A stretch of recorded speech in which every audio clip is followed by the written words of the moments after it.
Y Banksy Bach gan Tudur Dylan Jones. Pennod 1. Roedd hi'n hanner nos a phawb yn y stryd wedi hen ddiffodd ei goliadau, wedi tynnu'r llenni ac wedi mynd i'r gwely am noson hir arall y gwsg. Pawb ar wahân i un. Am hanner nos roedd pawb call wedi hen fynd i gysgu. Am hanner nos roedd Owen yn dechrau ar ei waith. Roedd wedi cynllunio popeth yn barod. Roedd caniau chwistrellu paent ganddo ar y bwrdd yng nghornel ei stafell wely, 5 lliw wahanol a phapurau gwyn wedi ei roi at ei gilydd efo'r tap glid, gan greu un canfas mawr yn gorchuddio'r llawr i gyd. Un olwg gyflym allan rhwng y llenni. Roedd hi'n noson glir, dim glaw, perffaith.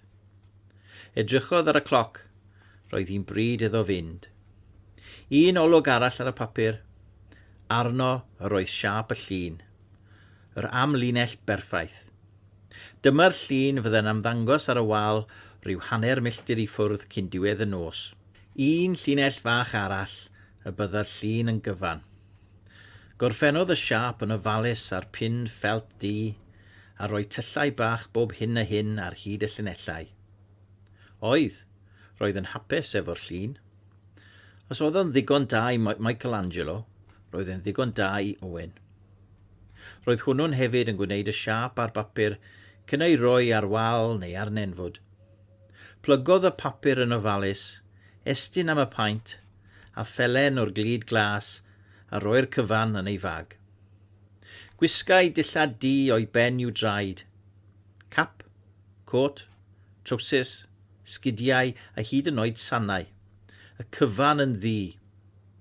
Person lliwiau oedd Owen fel arfer, ond heno gwisgo du oedd gallaf. Doedd Owen ddim eisiau tynnu sylw ato ei hun, yn enwedig yn y nos.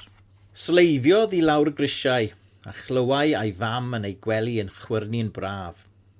Gwyddai na fydda hi'n clywed y drws cefn yn cae yn ysgafn, a phar o sgidiau tywyll yn camu ar y cerrig mân yng nghefn y tŷ. Roedd yn rhydd. Gwyddai'n union i ble roedd yn mynd. Trodd i'r chwith ar ben y ffordd, heibio i'r siop gwerthu popeth, ac anelu at ffordd y traeth. Doedd neb o gwmpas. Roedd hi'n ryfedd pa mor dywel y gallai lle fod yn y nos. Dim ond sŵn ei draed a sŵn y gwynt yn chwerlio yn y coed uwch ei ben. Doedd dim ofn arno. Roedd wedi anghofio popeth am bopeth. Dim ond un peth oedd yn bwysig iddo nawr, a chirau a'i galon yn gynt a chynt wrth i bob cam ei ddwyn yn nes at y wal. Roedd wedi bod ei lygad arni ers wythnosau.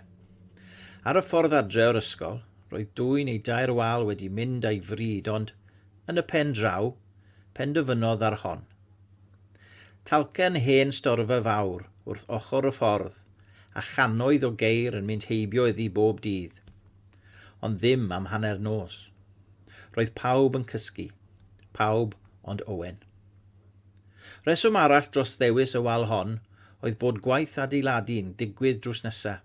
Roedd yr adeiladwyr, chwarae teg iddyn nhw, yn arfer gadael ei offer dros nos heb ei cloi, blociau concrit a styllod pren, yr union bethau i hwyluso gwaith Owen. Edrychodd o'i amgylch. Neb. Dechreuodd ar ei dasg. Llusgodd ddarn hir o bren draw at y wal a roi'r blociau ar ben ei gilydd o flaen y wal, gan greu tŵr yr ochr yma a thŵr yr ochr draw. Byddai 6 bloc i bob tŵr yn ddigon. Roddodd y pren yn ofalus, 1 pen ar 1 tŵr a'r pen arall ar y tŵr arall. Llwyfan perffaith iddo, allu sefyll arno i gyrraedd ran uchaf y llun. Yna, i mewn i'w fag i nôl y papur ar glid glas. Pe bai rhywun wedi gweld Owen wrthi noson honno, byddai wedi ryfeddu at gyflymder y gwaith. Sefyll ar ei pren, estyn yn uchel a roi'r papur anferth yn sownd wrth y wal efo'r glid glas. Chwistrellu paent du i bob twll bach ar hyd y llinellau ar y papur. Tynnu'r papur wedyn o'r wal a'i blygu yn daclus yn ôl i'r bag, gan adael resi a resi o ddotiau dion.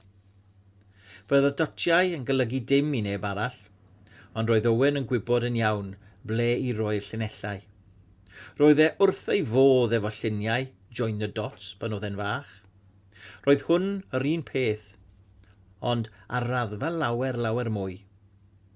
Yna, chwistrellodd paent du i gysylltu'r dotiau a'i gilydd. O fewn eiliadau, dechreuodd siap dyn anferth ymddangos ar y wal. Roedd a hanner ffordd drwy'r waith. Neidiodd oddi ar y pren a cherdded nôl oddi wrth y wal. Trodd i weld ei waith. Oedd, roedd e'n gwbl hapus. Yn sydyn, gwelodd olau car yn dod. Redodd i gefn yr adeilad i guddio. Oedd y gyrrwr wedi ei weld? Arosodd nes yw'r car wibio heibio. Oedd, roedd pob man yn ddistaw unwaith eto. Rithrodd nôl at y wal ac at ei waith. Chwistrelliad o paent glas a brawn a ffiws fan hyn a fan draw i liwio rhwng y llinellau. Cyn ychwanegu'r gwyn a'r melyn ac o fewn chwarter awr roedd y llun yn barod. Graffiti diweddaraf Owen yn saff ar y wal, ac Owen nôl yn saff a'i draed ar y ddeiar. Cliriodd y pren a'r blociau yn ôl i'w lle. Doedd e ddim eisiau unrhyw beth guddio'r llun. Byddai cannoedd o barau o lygaid yn edrych ar ei waith erbyn i'r haul godi. Doedd e ddim chwaith eisiau gwylltio'r gweithwyr a fydda'n chwilio am ei blociau estyllod yn y bore. Cymerodd gam neu ddau yn ôl mwyn gweld ei waith yn iawn. Oedd, roedd yn hapus, yn berffaith hapus. Yng ngolau'r stryd gallai weld fod y llun wedi gweithio. Lledodd gwên fawr ar draws ei wyneb. Clustfeiniodd ac edrychodd i fyny ac i lawr y stryd. Doedd neb wedi ei glywed na'i weld.